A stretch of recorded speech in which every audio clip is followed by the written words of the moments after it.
If you or someone you know is getting their wisdom teeth out, then you are probably wondering what to expect, how to prepare, so you know what to do. So this video is going to talk all about everything you need to know for getting wisdom teeth extracted. But first, quick intro. Hello, my name is Valerie. I am the mother to 4 children who currently range in age from 11 to 18 years old. And I blog at babywisemom.com, and I love helping parents love parenting.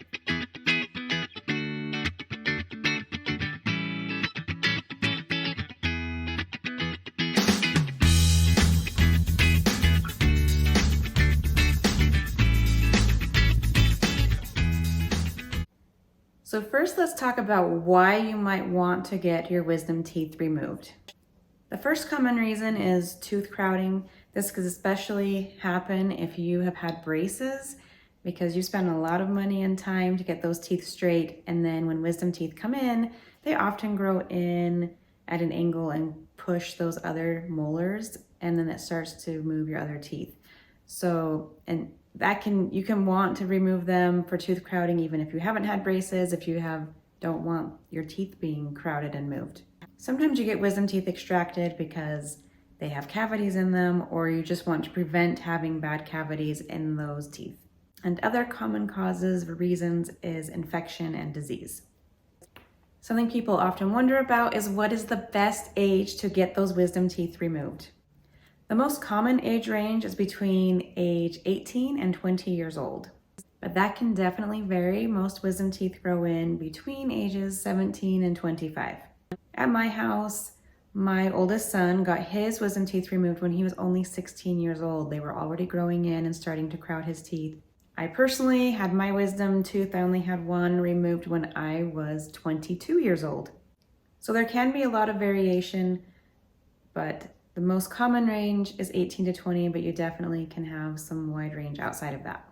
You may be wondering where to get your wisdom teeth extraction done. Most people get it done with an oral surgeon. There are some dentists who are able to do that. When I was growing up, my dentist removed wisdom teeth, so he did that for me. My son went to an oral surgeon. Okay, so let's say you've talked to your dentist, he's recommended or she has recommended that you get your wisdom teeth extracted, and now you're wondering how to prepare for this minor surgery. The first thing you'll do is schedule an appointment. As you are scheduling, keep in mind what you have going on in life around this scheduled appointment. You will definitely want to keep a few days open, your calendar clear for a few days after this surgery. The person who is getting their wisdom teeth removed will need constant care for the first 24 hours and then dedicated care for a couple of days after that. So both the person who is getting their wisdom teeth removed and somebody who can help take care of them need to be available for 2 to 3 days after the surgery. So you need day of extraction, open, and then the next 2 days you need to be able to do nothing but focus on recovery. You also will need to fast leading up to the appointment, so make sure you take that into account when you are deciding when to schedule it, so you're sure you're scheduling it at a time when you are willing to fast. If you have a big event, a big family dinner or celebration happening one night, don't schedule your surgery for the next morning, because you will have to skip out on that big dinner. So just keep those things in mind while you're making your appointment. Another thing to do as you are preparing is to go shopping. You need to get some things to be ready. You will need to buy food that can be eaten for someone who's had their wisdom teeth extracted. You'll want to make sure you have some ice packs and heating packs that can be used on the face. You'll want to have some extra gauze on hand. Your oral surgeon may send you home with some, but you never know exactly how much you'll need. So make sure you have some gauze that you can use for once you are home. You want to make sure you have enough pain meds on hand. You maybe prescribe some pain meds, but you'll want to make sure you have some at home too, so that you can use those. You also might want to get some things to do at home while you're stuck sitting around recovering.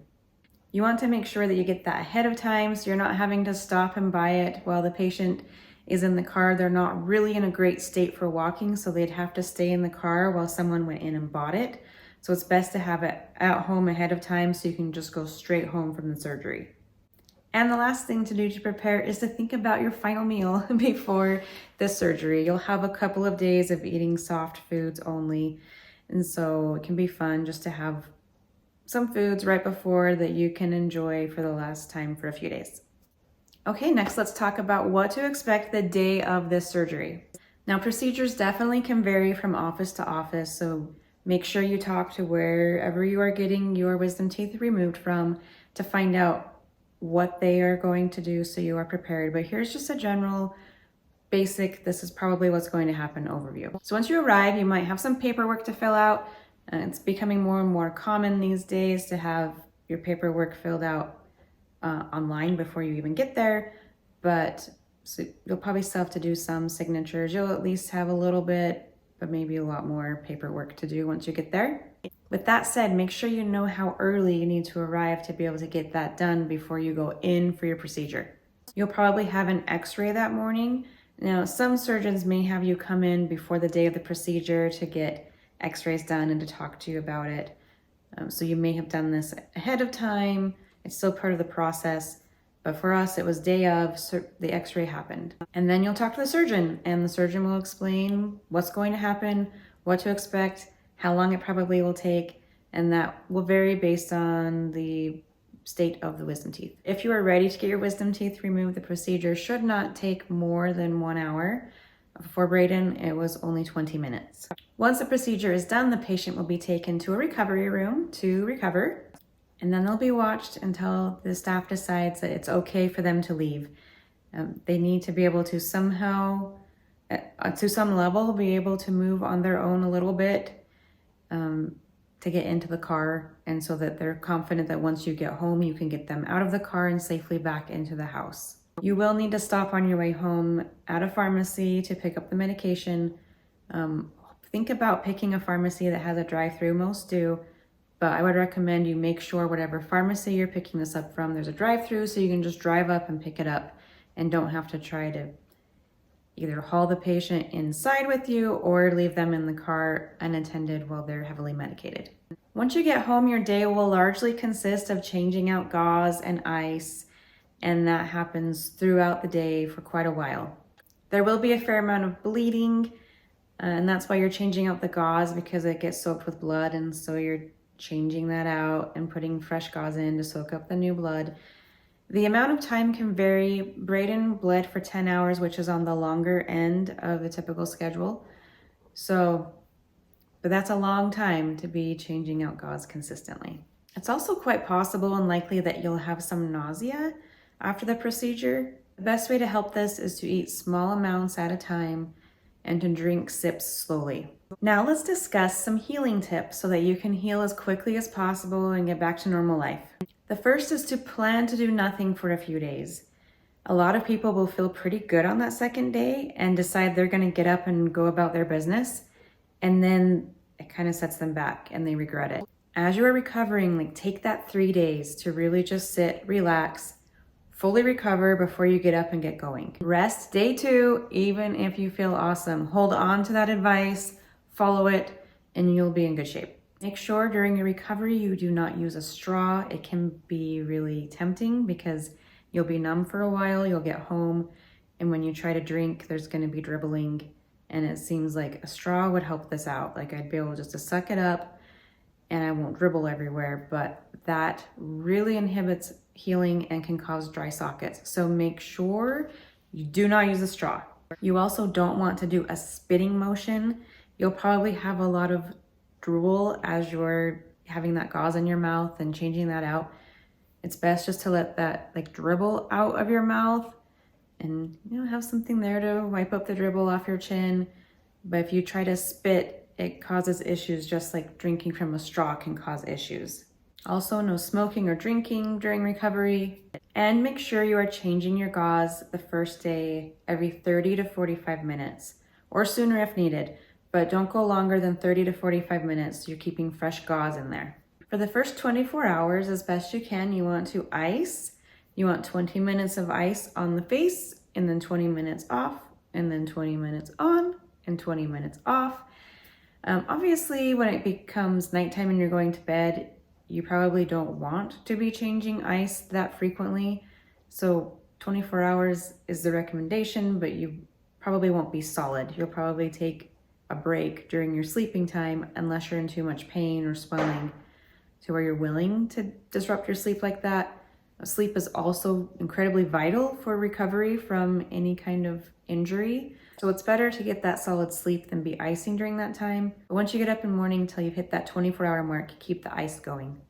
Once the 24 hours of ice is done, then you can turn to 24 hours of heat.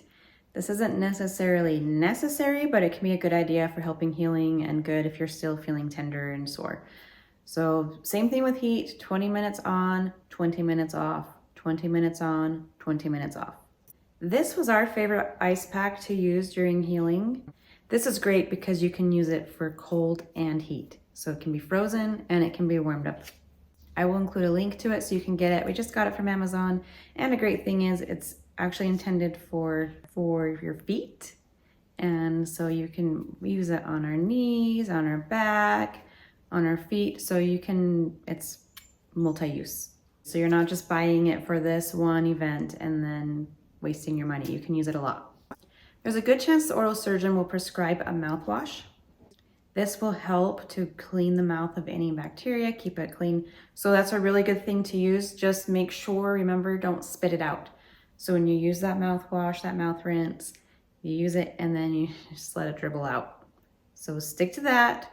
Remember, no spitting. It's also good to keep the head elevated. So if you have a recliner, that's a good place to lay, or use pillows to make sure the head is elevated and not flat.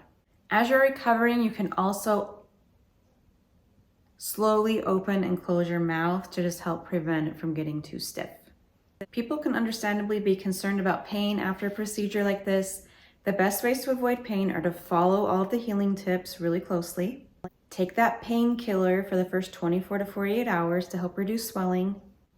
Use your 24 hours of ice followed by 24 hours of heat. Rest for 3 days, including your procedure day.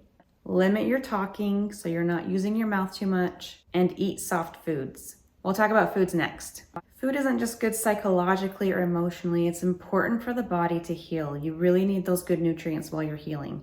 While you are healing, you want to focus on soft foods and liquid foods. You need to avoid sharp and hard foods, so no chips, no seeds, no nuts, and no popcorn. You also want to avoid foods that are hot in temperature, and spicy food can sometimes irritate too with that spice in the wound. So an easy way to figure out what to eat is to think about foods that your baby ate before they had teeth. Those are good foods to go for. So some good ideas are yogurt, applesauce, avocados that have been smashed, smoothies, juices, jello, ice cream, broth that is not hot, soup that's not hot, and soft pasta. There can definitely be other ideas out there, but those are a good list of foods that you can eat after you've had your wisdom teeth removed. Okay, a couple of tips for the moms or caregivers out there who will be taking care of the patient.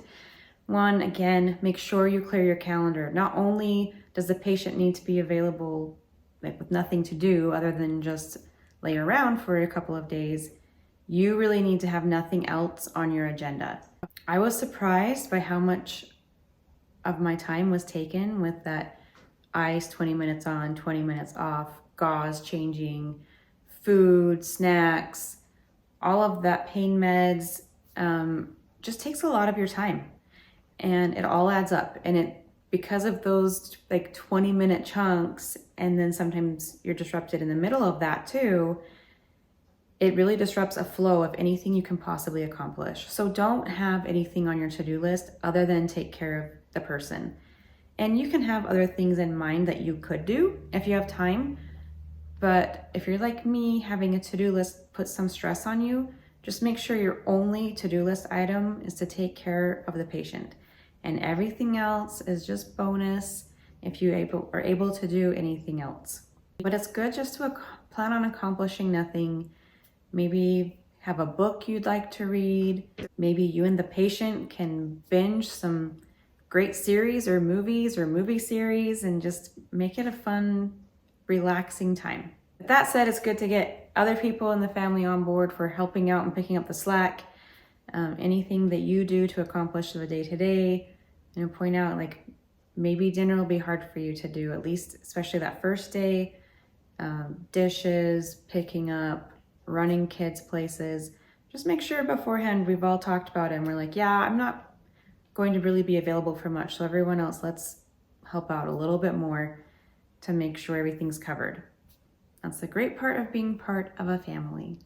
Okay, there you have it. It's not necessarily fun for a few days, but then it's over and done and you're good to go. So there are your tips for removing your wisdom teeth.